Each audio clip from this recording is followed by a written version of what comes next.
mchumba kama hivi. Wa mchumba vipi? Kwani vipi kusini? Bwana kama hivi. Unapoingia katika falume yangu hakuna punda yote kukusumbua, si unajua? Unapoingia katika falume yangu hii falume yangu aachia mkono usikala mkono kama dundu. Tulia. Oh no. Unapinga? Unapinga? Kumbe mimi unajua ndo. Wewe usipinge. Kwanza ngoja kwanza penye mimi nakanyaga. Mapema tu nasaulisha kaa chini ndugu wangu. Ndio kaa chini. Chakwe kaa chini. Hapa maskani yangu. Kingaje maskani yangu tunasaula kila kitu ndio hizo ndo mahakama za kiuni.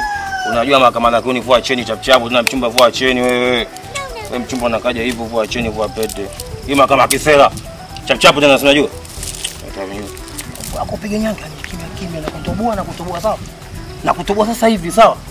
Vua sawa. Hizo nyimbo na mali tunaishi. Vua cheni chapu. Hicho ni pia nikipenda.